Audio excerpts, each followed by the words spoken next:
Buenas tardes. Los componentes de esta mesa de comunicaciones les agradecen su asistencia y paso a exponerles los nombres de las personas que van a formar dicha mesa. Doña Olga Casal, doña Mar Castro, el doctor Artur Philip dos Santos, doña Marta González Peláez y el moderador, que soy yo, Eulogio Fernández. En primer lugar, nos disertará el doctor Artur Philip dos Santos sobre comunicación y protocolo de la ONU, el patrimonio mundial de la UNESCO como instrumento diplomático entre naciones. Cuando quieras.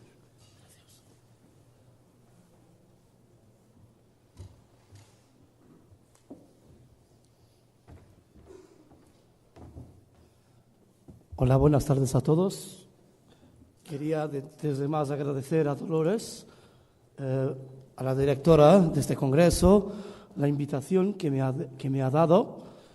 Seguro que vosotros me van a perdonar por mi español muy fraquito, pero vosotros han oído Mourinho casi durante 2 años. Acredito que yo voy a hablar un poquito más de español, tal vez. Vamos a buscar aquí. Antes de más, el objetivo que yo tuve cuando creé esta comunicación para este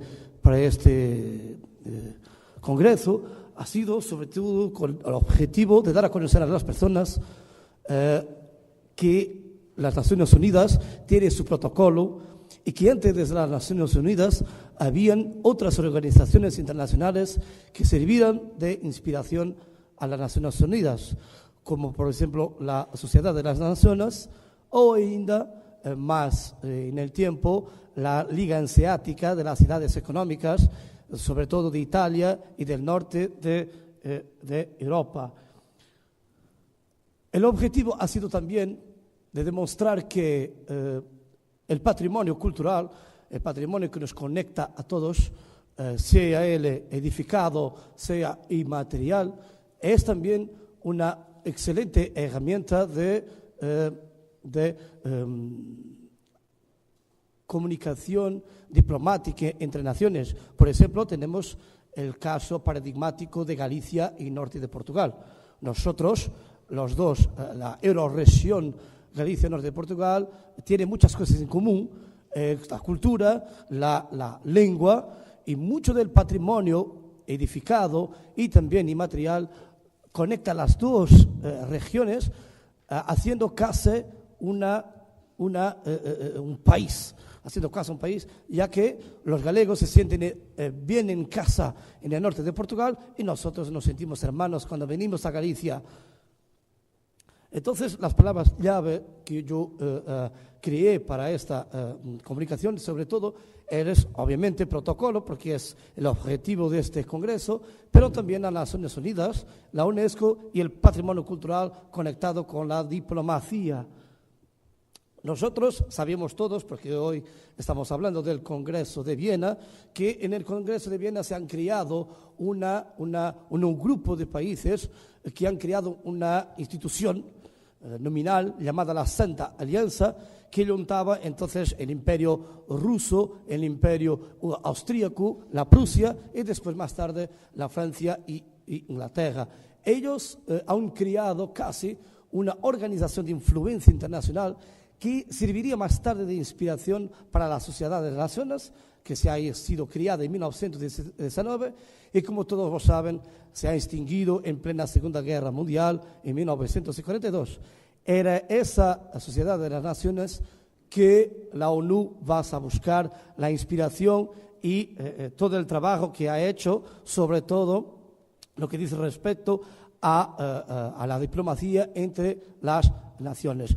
En esta comunicación que vosotros van a tener oportunidad de leer cuando esté publicado, al final de este congreso, vosotros van a encontrar las reglas y la organización protocolaria de la ONU, que se está en una organización conectada con el secretario general de las Naciones Unidas, que es el Gabinete de Protocolo y Ligación de las Naciones Unidas, que entre otras responsabilidades van a hacer la acreditación de todos los embajadores en las Naciones Unidas y también tratar de todas las características de etiqueta y de comunicación con los demás países que hacen parte de la Asamblea General de las Naciones Unidas. Para vosotros ver la importancia que este gabinete tiene, es que hace parte del Secretariado General de las Naciones Unidas. Es el Ban Ki-moon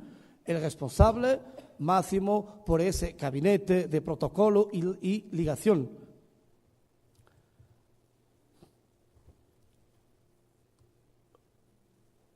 La importancia de tener aquí el objetivo de hablar de patrimonio es que las dos líneas de investigación que yo hago en cuanto profesor e investigador es comunicación y protocolo, comunicación y patrimonio. Hablando como consultor de la UNESCO para el Patrimonio Mundial, tuve la oportunidad de experimentar de qué forma es que el patrimonio sigue siendo una herramienta diplomática entre las naciones, sobre todo porque a pesar de que el Patrimonio Mundial de la UNESCO ser una entidad que tiene varios investigadores en patrimonio, en historia y en arqueología, las últimas personas que le dan el título son los embajadores que se están en una institución llamada Comité del Patrimonio Mundial. Y son sobre todo entidades políticas. Y como entidades políticas nos hablan entre ellos para saber efectivamente cuáles son los bienes culturales, en este caso edificados, que van a ser entonces patrimonio mundial. Lo que pasa es que cuando un monumento, por ejemplo, Alhambra, por ejemplo, el Camino de Santiago, o la Catedral de Santiago, o el Palacio de Almudena, cuando se intenta clasificarse como patrimonio mundial, obviamente que ellos van a tener un aporte económico dado por la industria turística.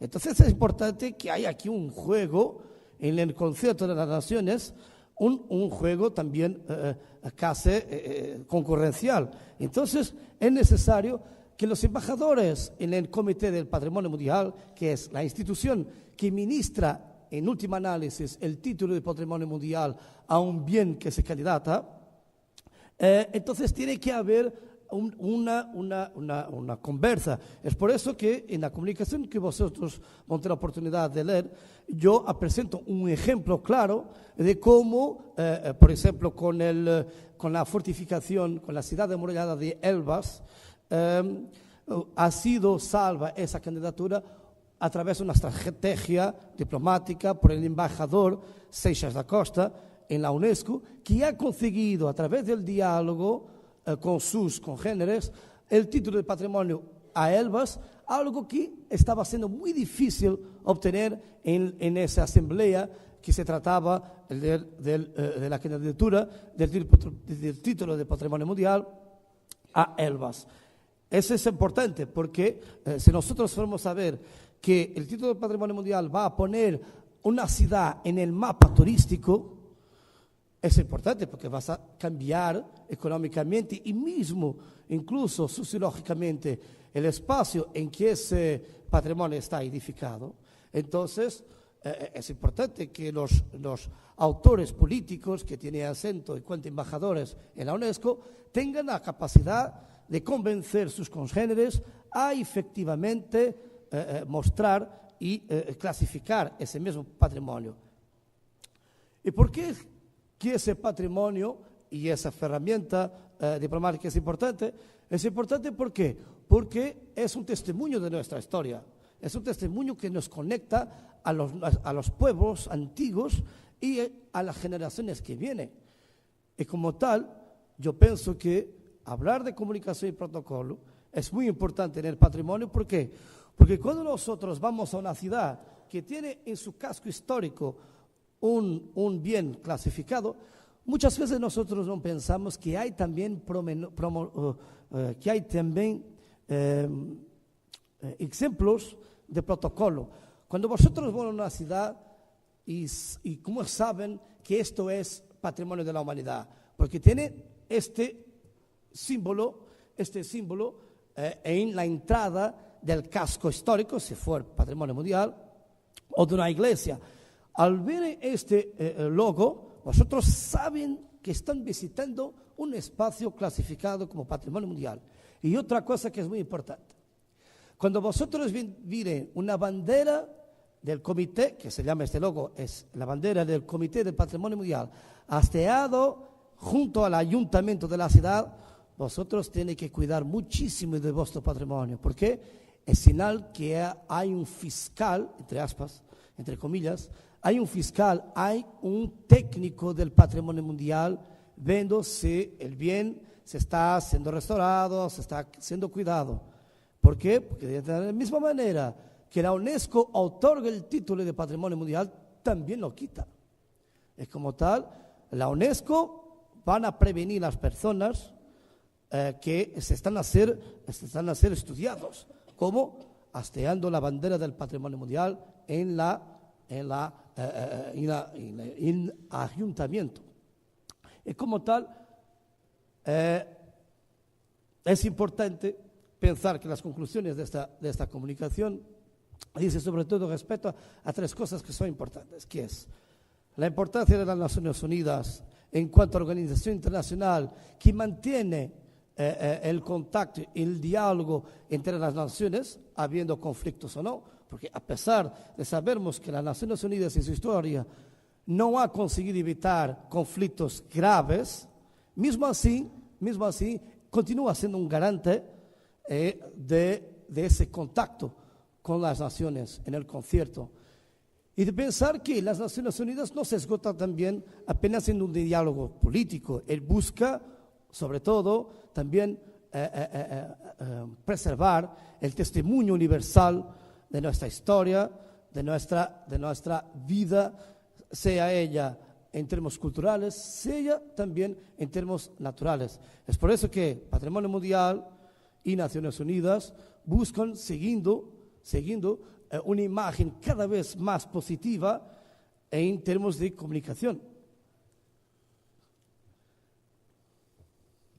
Quería apenas leer en torno de conclusión que presentando dentro de las Naciones Unidas, en particular con el marco de la UNESCO, un organismo que es el Centro del Patrimonio Mundial, que tiene como finalidad principal la protección del patrimonio cultural de la humanidad y la naturaleza también, que nos rodea como una herramienta no solo para proteger nuestro pasado, pero ser también un legado del futuro, siendo así también una herramienta diplomática que reúne a las naciones en torno de una causa, de un común bien, para proteger el patrimonio cultural y natural, considerado por todos como un valor universal e inscritos en la lista del Patrimonio Mundial de la responsabilidad del Comité de Patrimonio Mundial.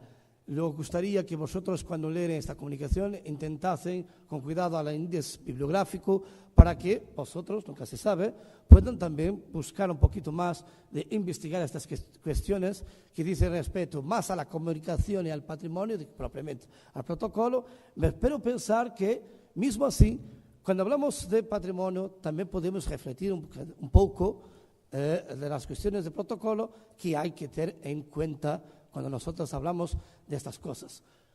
10 minutos no es mucho, es verdad, pero es todo lo que tengo para decir. Gracias por todo, me disculpas por este portugués un bocadito arañadito, ¿vale? Gracias.